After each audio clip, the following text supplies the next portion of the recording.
Hey guys, welcome back. I showed this little saw in a previous Q&A and I told you guys I would make a video on getting it going. Well, that's what I'm going to do today.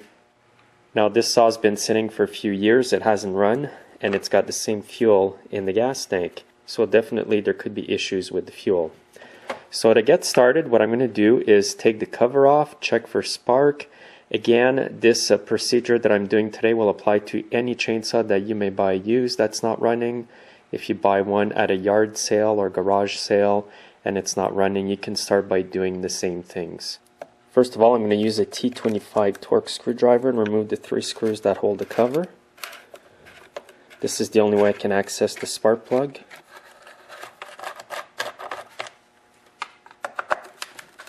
Once the screws are loose, you can remove the cover. Now I'm going to remove the spark plug boot. Sometimes it's on there pretty tight if it's been on since it was new. And I'm going to remove the spark plug. And here's the plug, it's a bit carboned up. Now at this point it won't hurt to replace it, but first of all I'll make sure the saw is running good. Now I'm going to stick it in the spark plug boot, ground it to the engine, and make sure the switch is in the on position. Now I've turned the lights off just so that you can see the spark better.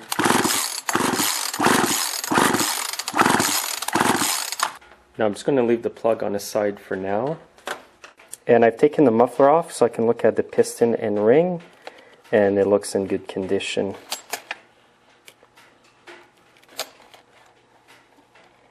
If it was scored, then I'd be worried about it. Also, if you do take the muffler apart, make sure the spark arrestor is clean and not plugged. This one's fairly clean, so I don't need to do anything to that. Sometimes they do get fully coated with carbon deposits from having too much oil in the gas. The next thing I'm going to do is remove the fuel.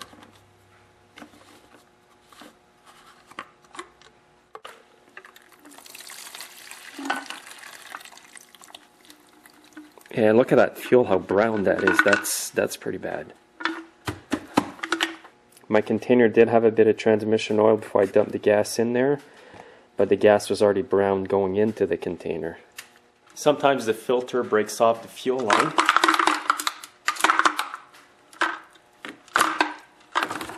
I'm just going to remove the cap completely by squeezing the plastic thing here.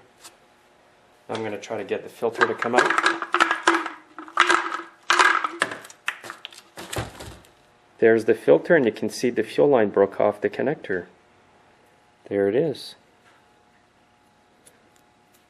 The fuel line's rotted, so it's going to need a new fuel line for sure. And before I continue that, I'm going to go dump this fuel just to prevent a fire. You never know, a little spark could land in there and cause an inferno. So always get rid of old fuel as soon as you can from your shop. Now, since there's a bit more work involved than I thought, I'm just going to plug the hole here with the plug for now. I'm going to show you the fuel line inside the tank there. I think you can see it right at the end of my screwdriver. It's right over here. You can see it's rotted. So that definitely needs to be replaced. So to do this repair, I first of all have to remove the air filter and the carburetor from this saw. I'm going to start by removing the 2 screws that hold the air filter on.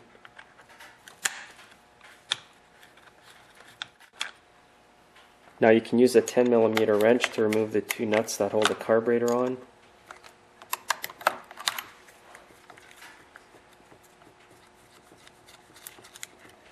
This cover here should come off. And I'm using a 7mm socket to remove these 2 nuts here. Actually, it's a stud that will come out, as you can see.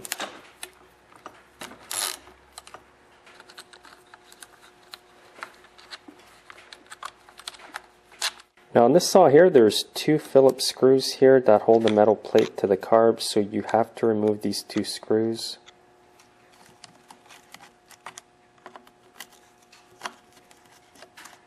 Now the metal plate will come off. So now your carburetor is going to be loose. You can move it. You can leave the choke lever on if you want. The one thing you'll have to disconnect is the throttle lever or linkage, so just kind of move the carb It's right here actually. Take a good note of the hole that it's in. And now you can see the fuel line. It's pretty simple. There's only one connector on the carb, one fuel line, no primer bulbs, so you don't have to worry about a fuel line configuration and all that stuff. Basically, you just pull the line out of the hole, which is in the fuel tank, off the carb, get a matching line and put it back in. So that's what I'm going to do now. So I'm just going to pull it out of the fuel tank, and you can see the end where the filter was, how it's all rotted. And you can see it at the carb here, so I'm just going to pull it off. If it doesn't want to come off, you can just cut it, which is what I'm going to do. Remember, always cut away from your hand. Now I'm just going to air blow the carb and possibly put a new carb kit in there. First I'm going to pull off this cover. And the limiter caps will come off at the same time. I'm going to go ahead and take the carb apart and put a partial rebuild kit. Basically I'm just going to replace the diaphragms in there. So there's only one screw on this side, pop the cover off. Here's the pump diaphragm. As you can see, the one tab is leaning downwards. That would definitely cause a problem in the carburetor. And on this side, you basically just remove the 4 screws. One good tip is always use a really good screwdriver when you take these carbs apart, because you don't want to strip the heads of the screws. Now this cover will come off, and here's the metering diaphragm. So now I'm going to remove this diaphragm. As you can see, it's a bit rippled and it is a bit more stiff than usual. This commonly happens when you leave equipment sit for many years. The diaphragms go bad even though the saw hasn't been used too much. This is worse when you leave fuel in it. It makes the diaphragms go bad a lot quicker. Now I'm going to remove this one. Everything looks clean, which is good. And this is not too bad as well. I'm just going to wipe it off a bit. I'm just going to spray a bit of carb cleaner here and wipe it off right away. It's not that dirty, but it's going to make sure that it's clean. I'm not replacing the needle valve or the hardware. I'm just replacing the diaphragms today. If you see any varnicized gas, you can just clean it right off. I'm just going to do a quick clean today, replace the diaphragms, try it out with the new fuel line. If there's more issues, then I'll dig deeper into it, but I think this will do. And you want to make sure that this little screen isn't plugged. This one's not plugged, so I'm good to go with just the diaphragms. The kit I have today is a D10 watt. I'll put a link under the video to where you can buy one directly online. If you want the full kit, you get the K10 watt kit. It's got all the hardware, including the needle valve. Now you're going to have extra diaphragms in the kit, so you got to sort out the ones you need for your carb. The reason why there's extras is that it fits a variety of other carburetors. What I need from this kit today are these 4 pieces. Basically, I just matched up the diaphragm from the carb to this one in the kit. This one's made of a plastic, which I think are far superior than the other ones. I ended up with all these extras here. I'm just going to save them in a container because you never know when you're going to need them for another carburetor. I'm going to start by putting this gasket on. Now I'm going to put the metering diaphragm here. And now the cover will go on. It doesn't really matter which way this little hole points to. And now you want to put on the screws. Just snug them for now. Now I'm going to tighten them up diagonally. So I'm going to go across. You want to tighten them fairly tight, but do not overdo it because you could strip the threads.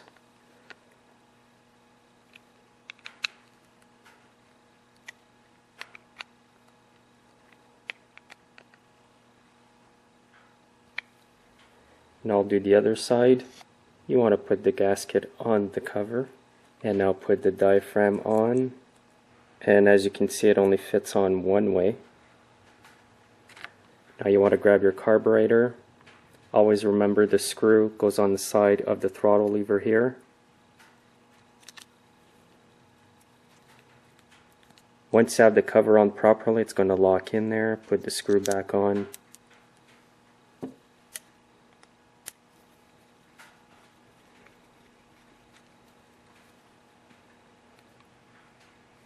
And now the carburetor is partially rebuilt.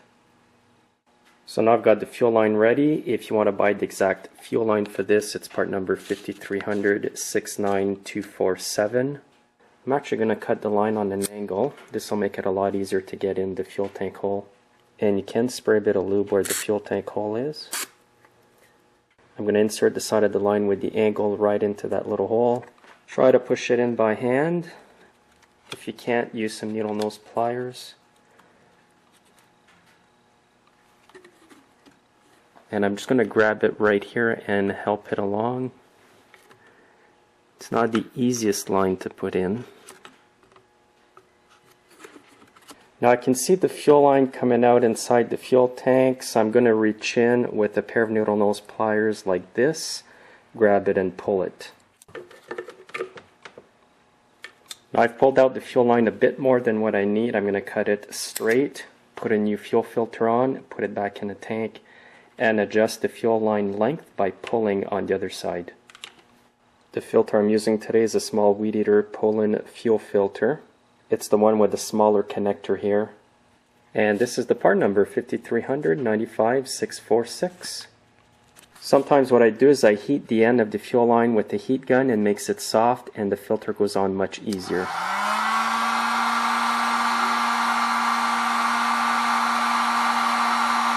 You don't need to do this for long.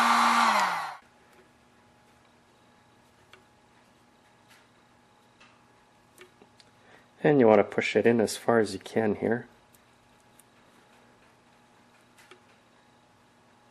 And this will do. Now you can shove it back in the tank. Now the line is a bit long. As I mentioned, I am going to pull it from the other end.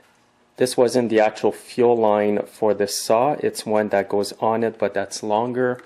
So I will have to trim it. So I'm just going to pull it a bit until the filter goes in and that it sits at the bottom of the tank. Just as you see inside here. Now I'm going to reinstall the carburetor. The first thing I'll do is connect the throttle linkage. And it's going to go in the hole right here. So just basically grab it, go like this, and then turn the carb again. Just like this to line it up to the manifold. And on this saw you want to make sure that the other part of the linkage goes inside over here. And this is the configuration of the linkage that you want it in. It's going to go in the groove here and connect to the carb. This is the back part where the trigger is. So until the carburetor is bolted down, this is a bit loose here. So just leave it the way it is, put the studs in, and then you can try it out. The next part you want to put in is this metal plate. It goes right here. And I'll put in the two studs.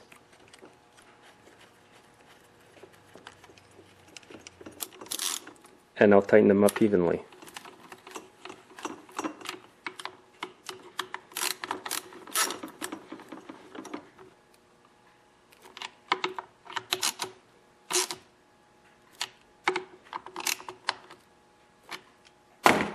And don't forget the two screws that go in here.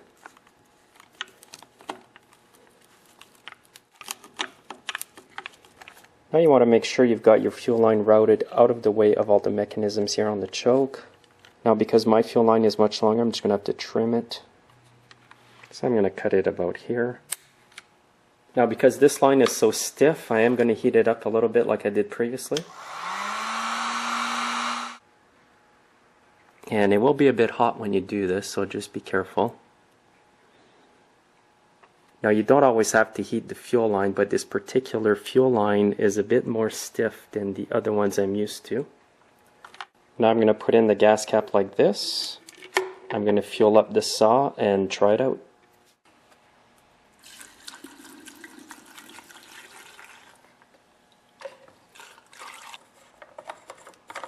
And I am going to add a bit of bar oil.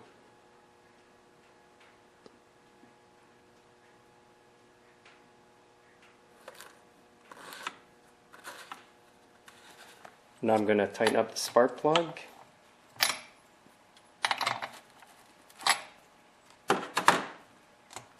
And what I do is I usually spray a bit of quick start or penetrating oil, anything flammable, in the carb just to get the fuel up there really quick. Then I put the choke on and I'm going to take it outside to start it.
What I was doing most of the time there is setting the carburetor screws.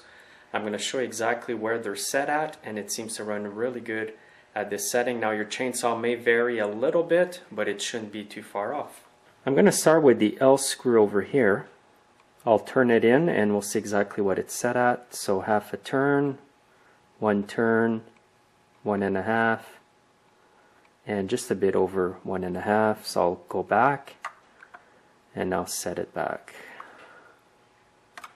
And now for the H screw, half a turn, 1 turn, 1.5, just a tiny bit over 1.5. I may have to tweak the carburetor later on. And here's the idle screw. You turn this in to make it idle faster, you turn it out to make it idle slower. Once your carburetor is set, you can put this piece back on.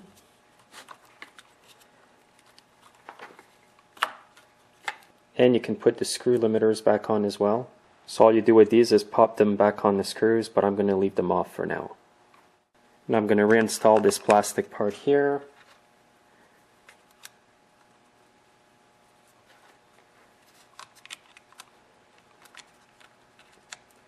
And now tighten these up.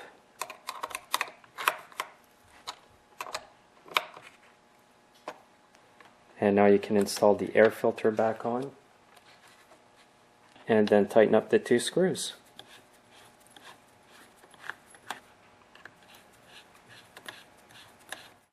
And now this cap can go on.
Here I am a few days later after doing the video.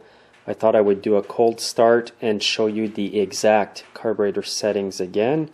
I just want to show you that when I started, I do have to let it warm up before I can throttle up properly. So what I'm going to do now is pull it with the choke on until it fires up.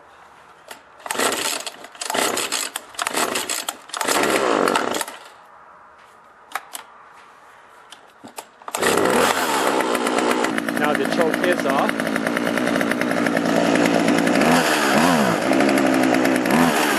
As you can see, it needs to warm up before it will throttle up.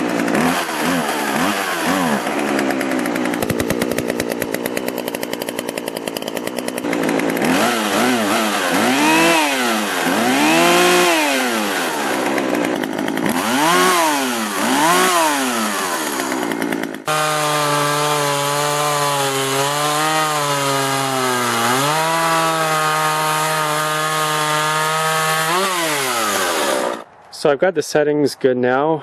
I'm really happy with it. It's not as powerful as a bigger saw. It is pretty small, 36 cc's. But for a little saw, it's handy to have around the house. Now I'm going to take it in and show you the exact carb settings.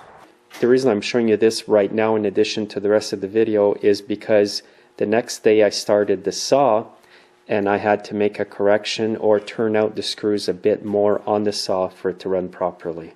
So I had to take off a few things again to show you. Here are the screws. I'll start with the L screw. So it's half a turn, 1 turn, 1.5, 2, almost 2.5.